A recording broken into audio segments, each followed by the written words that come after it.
El 25 de diciembre de 1915, en la ciudad de Venado Tuerto, el matrimonio de doña María Concepción Santoro y Felice Perillo tuvieron al que sería su último hijo, Natalio del Carmen.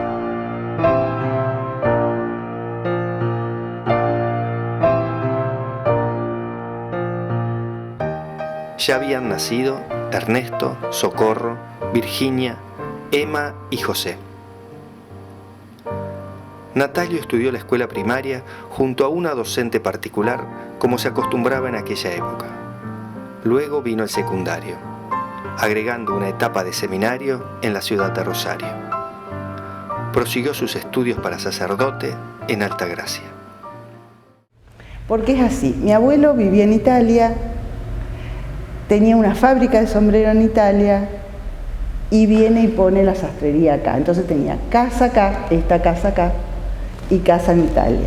Así que era muy frecuente que ellos, todos, es más, llevaba hasta, mi abuelo amaba un perro de casa que tenía y hasta llevaba en el barco, pagaba el pasaje para el perro, hasta el bozal que llevaba el perro en el viaje, iban y venían.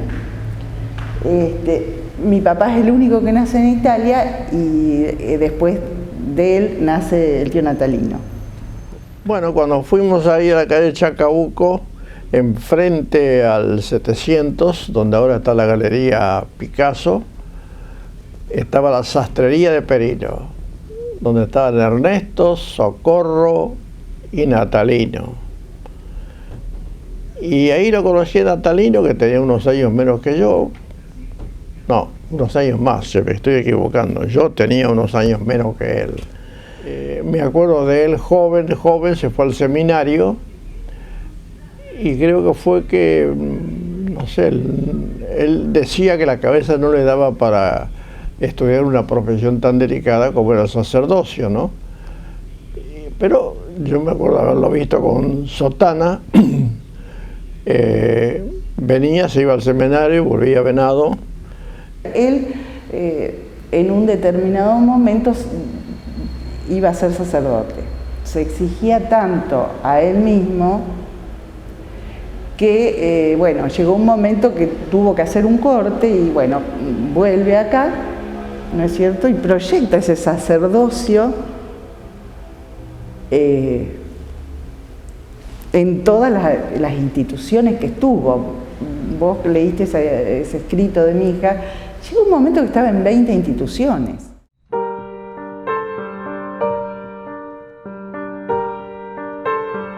Dinámico, tenaz, desinteresado, incansable, son algunas de las cualidades que se le pueden adjudicar a Natalio Perillo en las muchas empresas que lo tuvieron como protagonista.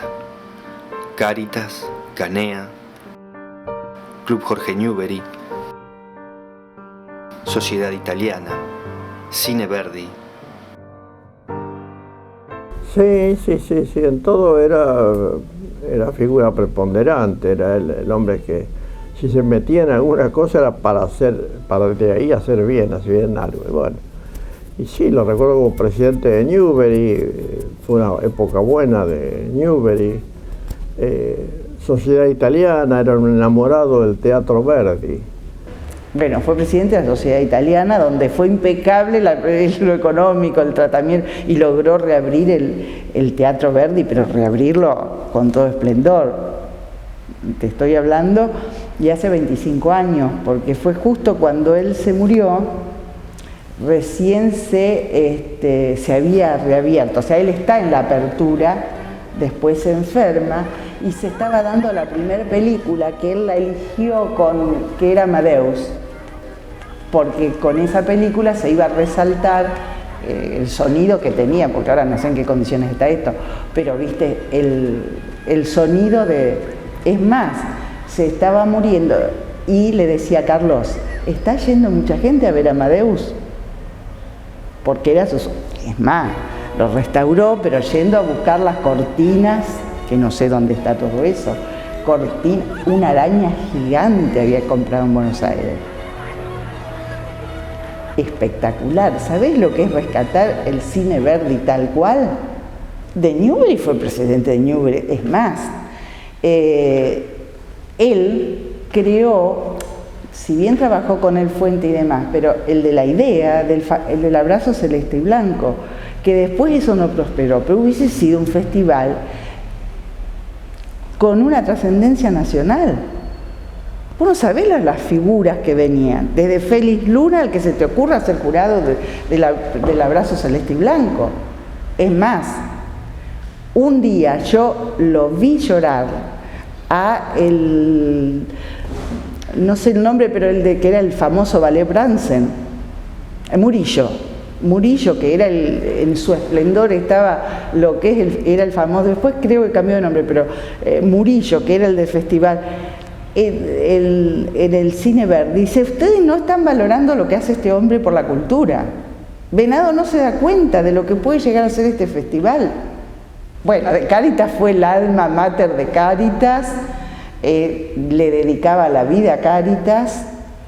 Es más, cuando él se va, las señoras estaban, porque era el centro de horas en Cáritas. Después queda en su lugar Fina Rosell, que bueno, a ver, algunas de ellas podría decirte cómo organizaba, estaba, y si había que coser, si había que hacer, si había que lavar platos, si había un té y había que limpiar. A Cáritas le dio la vida también, como todo lo que hacía. Si yo tuviera que definirlo a Natalio, hablaría de la rigurosidad, de ser estricto en todo lo emprendido. Y lo digo porque tiene que ver con las otras etapas con las cuales yo tuve relación con él. Me refiero a cuando fue concejal, cuando compartimos juntos un espacio político, y luego hasta te diría como paciente, ¿no? Porque también era un hombre que hoy llamaríamos estructurado, ¿no? Un hombre con preceptos muy firmes, un hombre de una gran religiosidad, extremadamente solidario. Todo el mundo que tenga memoria sabe que si hay algo que la impronta de Perillo tiene que ver con el desapego de los propios intereses y ser solidario con los demás. Pero él siempre decía, bueno, estaba con nosotros, tomaba el té, tomaba mate, pero después decía, tengo que ir, por ejemplo, al hospital a visitar a tal enfermo. Él siempre hacía cosas por nosotros, pero también tenía la alegría y la entrega de hacerlo por los demás, ¿no? Y bueno, uno va creciendo y hay una cosa que yo ahora en esta edad entiendo mucho, que son las razones de la caridad, ¿no? Y el tío vivía abrazando estas razones, porque dice que si uno hace solamente las cosas por los más queridos y no tiene la gracia de poder hacerlo los que son más extraños, es como que mengua lo que uno hace para los más queridos. Y yo digo, por eso, y cada vez tomo más conciencia de eso. El tío nos atendía a nosotros muchísimo, pero él siempre tenía un gesto o algo, él venía a algo a nosotros, pero él también iba para los otros, ¿no? También me acuerdo a veces unos días de invierno, porque el tío Natalino nunca tuvo auto, siempre andaba a pie, llegar a casa, unos fríos tremendos y decir, bueno, voy a tal casa a llevar frazadas, ¿no?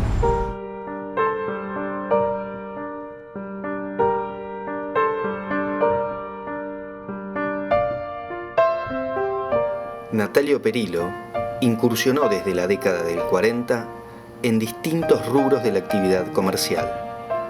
El Hotel San Martín, la Confitería Belgrano, el Trust Joyero Relojero, Pieles Natalio, entre otras. Entre los negocios que siempre fueron florecientes que tuvo una que yo cumplo ahora el 16 de julio 65 años. Llévalo a cuando yo era chiquita. Tenía la famosa Confitería Belgrano, que estaba en calle Belgrano. Todo el mundo recuerda las exquisiteces, no las hacía él siempre tenía un masitero. Bueno, las exquisiteces que hacía. Entonces, no sabes, para cada cumpleaños, la gente de mi edad y demás todavía recuerda las famosas tortas.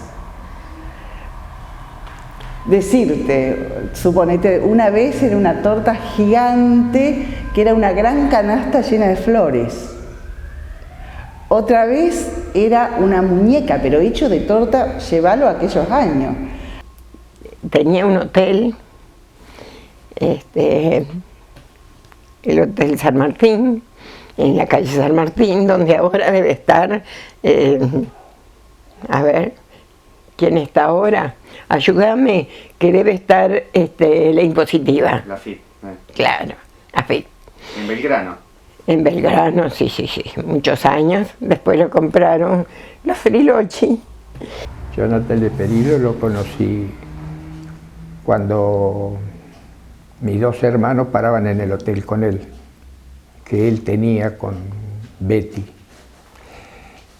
Después lo seguí tratando al poco tiempo, porque vinimos al Hotel San Martín, que era el que tenía él, y nos vendió a nosotros y quedamos nosotros en el San Martín. Con Perillo trajimos nosotros el club y yo, en sociedad, lo trajimos a la Andricina en el club, era en sociedad, el club, y él lógicamente era el presidente, así que era él y yo. Cuando se hacían fiestas arriba, en el último piso, teníamos mucha gente nosotros, y entonces él me atendía los negocios arriba. Todos los casamientos, todo lo que se hizo, él manejaba todo allá arriba. Y en todo el tiempo que lo hizo, durante los años que estuvimos con él, nunca me quiso cobrar un peso. Una vez le regalé un traje y me lo rechazó. Y después, lo único que me aceptó una vez fue un par de zapatos, porque no se los quise de vuelta y me los aceptó, pero nunca me aceptó un centavo. Y me habrá atendido sin querer, sin mentir, 30, 40 fiestas arriba, porque no podía, yo estaba abajo, mis tres hermanos trabajaban ahí y allá eran todos mozos.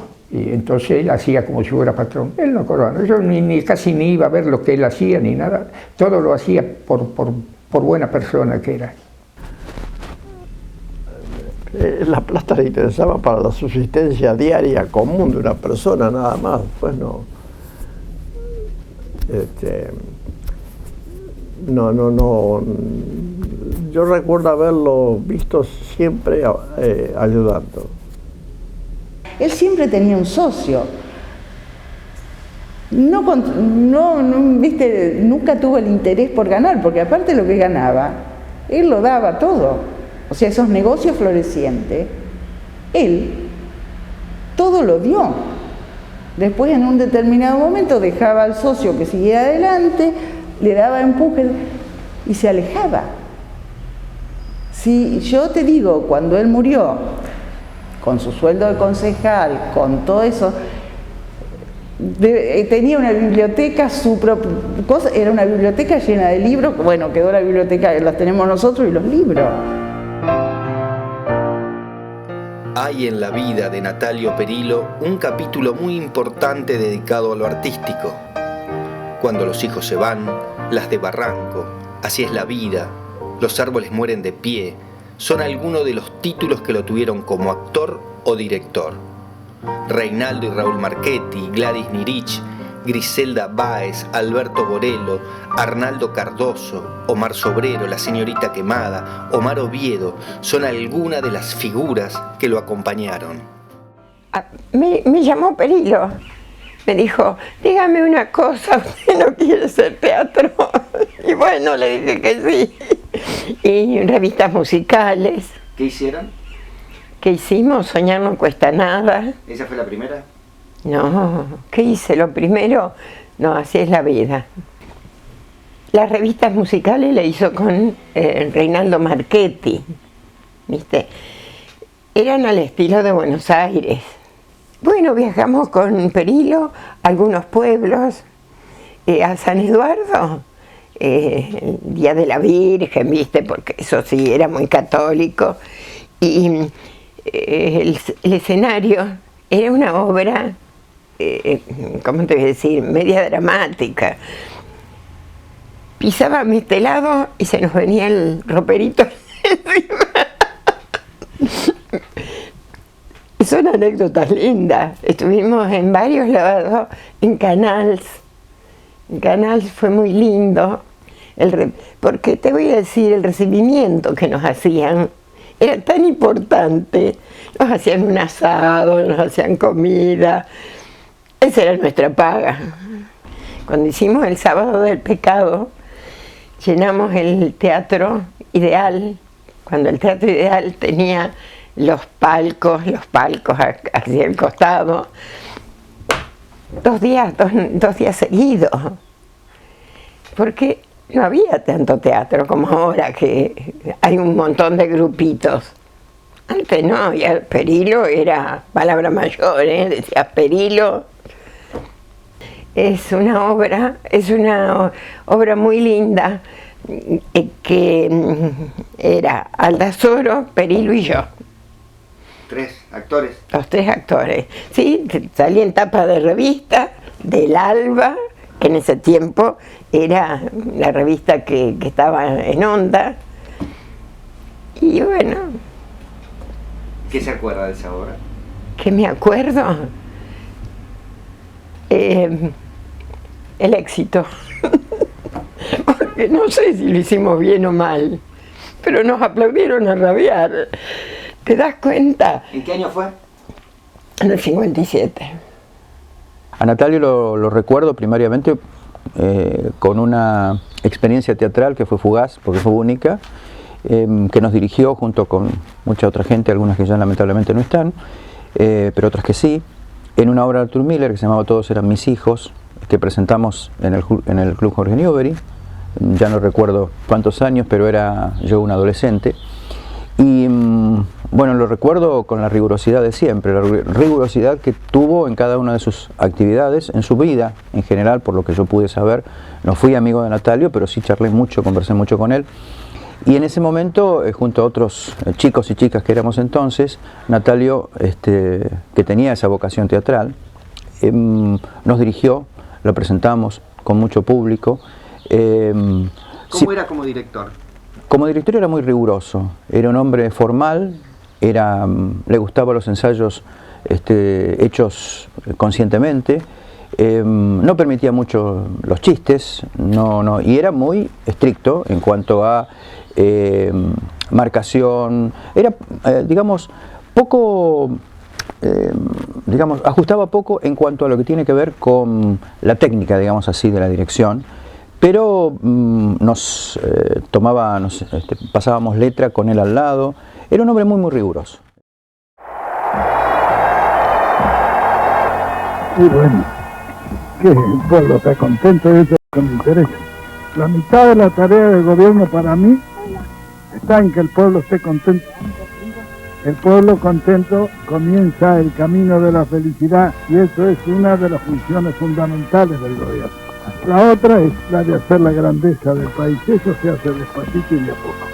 Chao, que sea. Crecí en una familia, mis otros tíos no tanto, pero mi papá que era un gran lector, que conocía mucho de historia, era un peronista así, defendía con mucha solidez todo el proyecto y todo lo que era Perón. ¿Viste? Pero con mucha solidez, así que mamé el peronismo. Eso no significa que yo sea o no peronista ahora, pero te quiero decir, mi papá un peronista a muerte y mi tío un peronista que militó. Mi papá militó desde la palabra, se reían acá en la sastrería y una de las cosas que lo hacían enojar a mi papá era que le hablaras mal de Perón. Hablaba de muchas cosas, era un hombre con el que se podía hablar prácticamente de todo.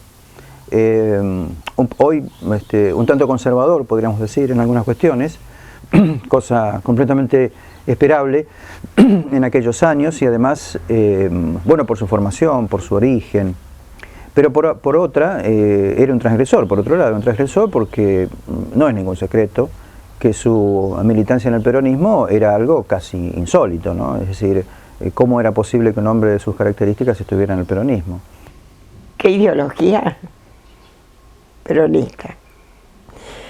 Estaba con él, y si fue concejal también, pero él desde el vamos, no obstante, vos lo veías siempre muy pintón, con sus trajes, sus corbatas, su Orión, porque usaba el sombrerito Orión. Yo siempre digo que ellos eran vivían lo del peronismo, pero por los ideales del peronismo. Yo me acuerdo que mi papá siempre me decía, mirá, Perón, fíjate, las leyes sociales, me decía, a veces no todos tenían la gracia de vacacionar, Chapalmalal, todas esas cosas. Ellos eran enamorados de eso, ¿no? Entonces, por eso, fíjate también, hablando del tío Natalino, él desde la pertenencia a Cristo vivió todas las circunstancias, su vida, el trabajo en Cáritas, el trabajo en el justicialismo. Y lo hacía desde un lugar político que a mí siempre me pareció realmente muy noble en él. Ese lugar político que él lo fundamentaba en el cristianismo, en el catolicismo. Desde ya toda su idea de la justicia social, él la nutría mucho en lo que era el concepto del compromiso de Jesucristo con los humildes. Así que realmente fue un placer, fue un gustazo enorme, que lo tengo como de los mejores recuerdos de mi vida política, que es haber podido empezar a concretar aquel sueño que lo elaboramos en algunas noches de detención en los tiempos de la dictadura, y hacerlo con Natalio Perillo participando de esa expresión política. Fue realmente algo que nos dio mucha más fuerza, mucha más templanza para afrontar ese compromiso. No éramos solos un grupito de jóvenes, también veíamos que un mayor, que un hombre grande, con toda su historia y todo su lugar de pertenencia en la sociedad, también coincidía. Eso valía algo realmente maravilloso. Y con la 12 de junio finalmente, ya habiéndose recuperado la democracia en el año 83, participamos de las elecciones internas del Partido Justicialista. Y nos fue realmente demasiado bien. Logramos un meritorio tercer puesto, porque por supuesto las estructuras políticas que lideraba tanto Chito Saba por una parte como Héctor Mancini por otra, tenían mayores chances, y de hecho ellos fueron primero y segundo, y nosotros logramos un honroso tercer lugar en esa primer elección, en la cual llevamos a Abel Pistito como candidato a secretario general del partido, en la cual participamos un grupo de compañeros que realmente estábamos con muchísimo entusiasmo y queríamos renovar el peronismo, cosa que después se iba a producir, pero en ese momento para nosotros fue muy importante ese debut que tuvimos, y en esa situación después se da que hay que componer la lista del Partido Justicialista para ir a las elecciones generales. Con buen criterio el peronismo establece una distribución de los cargos que tenía que ver un perfil de unidad, es decir, todos aquellos que han venido a la interna que pusieran nombres en la lista. Entonces, en torno a ese modelo de unidad se da el candidato a intendente, que fue Juan Américo Chito Saba, y la lista de concejales la integra, en primer término, alguien que tenía que ver con la lista que había salido primera, que fue Guiñazú. En segundo término, alguien que tuvo que ver con la lista que salió segunda, que fue José Sáenz. Y en tercer lugar, se nos asigna a nosotros la chance de poner el tercer hombre. Lo discutimos en la agrupación, y la verdad que para mí fue algo también muy bueno la resolución que tomamos, que fue de propiciar a Natalio Perillo para que nos representara en esa lista, cosa que lo hizo muy pero muy bien. En la campaña electoral, si bien se perdió la intendencia, entran finalmente 3 concejales, y Natalio Perillo, que iba a tercera en la lista, entra. Y nos representó muy bien. Sí, fue en ese sentido para nuestra agrupación, que tenía esa participación en esa interna y ese resultado, fue realmente un balance muy pero muy satisfactorio, y haber logrado esa cuota de poder político y usarla para que llegue Natalio Perillo, nada más y nada menos que Natalio del Consejo Municipal, era algo que nos honraba en ese momento y nos sigue honrando, porque a uno le permite ir por la frente alta a cualquier debate. Bueno, recuerdo que él donaba el sueldo, por una parte. Recuerdo que él tenía en ese sentido una predisposición a reunirse con nosotros para ver qué proyectos podíamos plantear de cara a los intereses de la comunidad. Y siempre lo que era particular a Natalio era el compromiso social, es decir, todas las posiciones que él sustentaba sobre todo eran acompañar proyectos de naturaleza social. Y siempre voy a tener en cuenta que este compromiso político Natalio muchas veces lo desempeñaba, pero en el marco de visitar enfermos. Es decir, me ha tocado acompañarlo a veces a una de sus actividades que nunca abandonó, que fue visitar casas de enfermos, que formaba parte de su práctica cotidiana. Él era concejal, pero no desatendió lo que era un rol que él ya tenía definido, un circuito de ver gente que estaba enferma y la visitaba. Así que, claro, recuerdo esas anécdotas, recuerdo su presencia, que era de escuchar mucho. El tema político, Natalio siempre fue alguien que más bien escuchó. Lo cual no significa que no fuera capaz de debatir y discutir, y fuertemente, en reuniones políticas, que tal vez es uno de los aspectos que no se mencione tanto o no se recuerde tanto. Nosotros formamos parte de un grupo político que se llamaba la 12 de junio, que se había formado en los tiempos de la incipiente reaparición de la democracia, un sector del peronismo renovador, y Natalio era, aparte de una persona de consulta, ¿no es cierto? Era un hombre bastante mayor que todos nosotros, y le teníamos mucho respeto, ¿no es cierto? Pero no por una cuestión de edad solamente, sino además porque era un tipo al que había que escuchar, su palabra era siempre escuchada con mucho respeto, pero era capaz de debatir, era capaz y fue capaz de jugarse en el sentido de acompañar un proyecto político un proyecto político renovador dentro de lo que él consideraba que ya no iba más en el peronismo, y él, le hubiera sido mucho más fácil estar en el otro lado, ¿no? Y sin embargo estuvo con nosotros, que éramos un grupo de jóvenes que queríamos otra cosa, y él puso su cuota, enorme cuota, por su prestigio, por todo lo que estamos comentando, y se jugó en ese lado. Claro, y era intocable, hay que decirlo, era intocable, porque nosotros jóvenes teníamos ese pecado, el pecado de la inexperiencia, pero Natalio no, todo lo contrario. Por lo tanto, hay que recordarlo en ese sentido como un tipo que dentro de lo que podría denominarse su estructura, era capaz de asumir posturas que para otros mucho más jóvenes les hubiera resultado impensables, ¿no?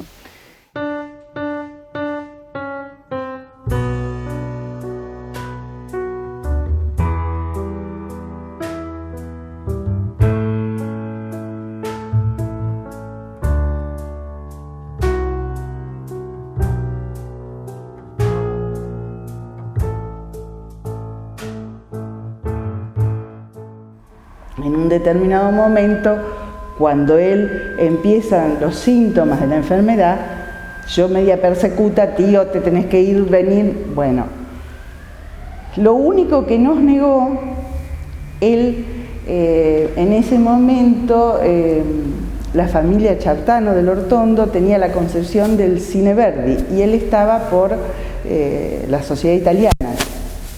Cuando él se dio cuenta, fueron 3 meses, 4, que avanzaba su enfermedad y él dijo que quería estar hasta último momento de pie, yo creo que fue lo único de confesión que no nos dijo. Él decía, este señor Chartano tenía un hijo médico que era, no sé si era especialista en oncología, bueno, en Rosario, y le decía, Natalino, vamos a ver. Y entonces él le decía, no, porque me tiene que acompañar mi sobrino, por mi marido, por Carlos, y Carlos no puede. Bueno, su gran médico que él quería mucho era Abel Pistrito. Bueno, pero para hacer esta consulta por un problema de cirugía que se preveía y demás, entonces, no, porque mi sobrino no puedo. Eso lo descubrimos porque se murió. Primero que siempre nos llamó la atención, hablo en plural porque también lo hablamos con otras personas, Natalio venía de traje de saco y corbata. Era su hábito común, ¿no es cierto? Lo podías ver de esa manera en todas partes, ¿no? Y también en el consultorio médico. Era un hombre muy pudoroso, era un hombre, yo me daba cuenta, ¿no?, de cierta incomodidad en el examen físico, y también era muy pudoroso, le costaba hablar de, por ejemplo, determinados síntomas que se dan con la enfermedad que finalmente lo termina matando, ¿no? Y bueno, charlando, había cierta confianza, había un respeto mutuo, la cosa caminaba en ese sentido, y bueno, finalmente se daba dentro de los carriles correspondientes de una consulta médica. Pero siempre me llamó la atención esa, digamos, ese no abrirse, no, tal vez tiene que ver con la época, tiene que ver con, como digo, su formación, su ya edad, pero nada que lo que uno pueda encontrar hoy, ¿no? En muchos aspectos. Y creo que hay un hecho, esta historia que siempre hacemos los homenajes cuando la gente se muere. Yo creo que en estos recuerdos vigentes de él, si bien hay una calle, lo que para mí fue muy, muy emotivo es la escuela que lleva su nombre. No sé si entrevistaste a la directora, y yo lo dije en la charla de ese día, realmente es fantástico ese recuerdo viviente, y que además él, que fue quien defendió tanto a los obreros, que defendió tanto esa escuela que es de chicos de papá obreros, de gente trabajadora, vivió defendiendo los derechos de los trabajadores y demás, desde el consejo de donde estaba. Y yo creo que ese recuerdo viviente y concreto ahora es uno de los mejores homenajes que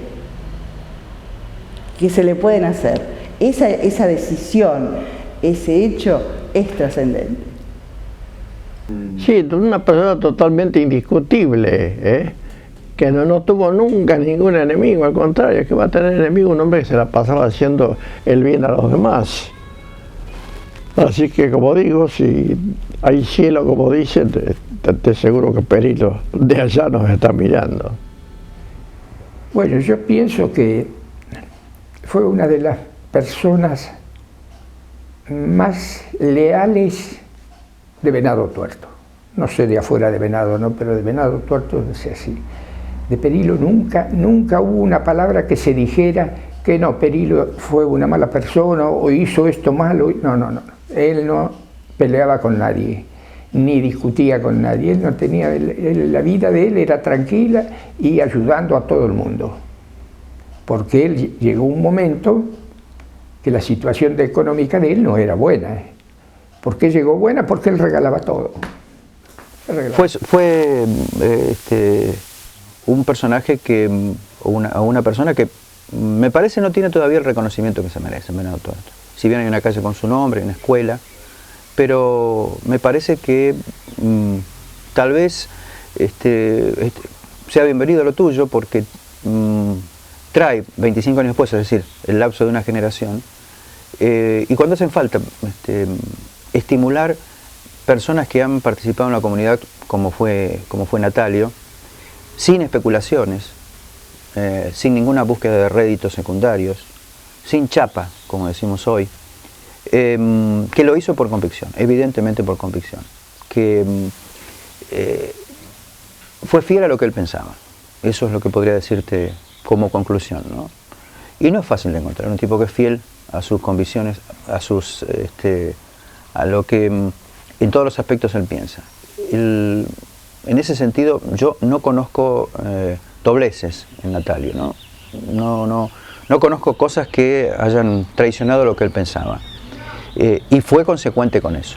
Y eso para mí en sí es un elogio gigantesco. Por eso te digo que sería bueno que conociéramos, y esta es una muy buena oportunidad lo que estás haciendo, 25 años después de su partida, a un tipo de esas características. Por eso, era un hombre, ¿cómo te voy a decir? Le salía la bondad de todos lados. Ese es el kit de la cuestión.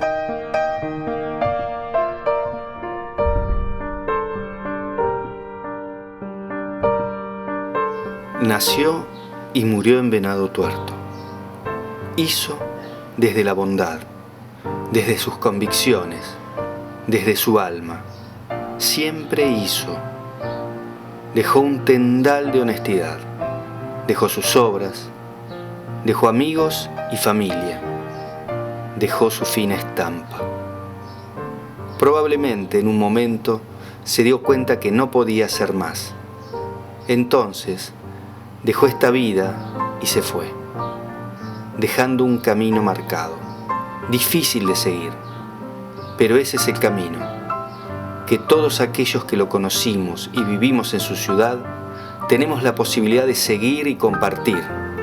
Es el camino del trabajo, la solidaridad, la honestidad, la fe. seguramente al hacerlo vamos a sentir que el vacío dejado por Natalio no es tan grande.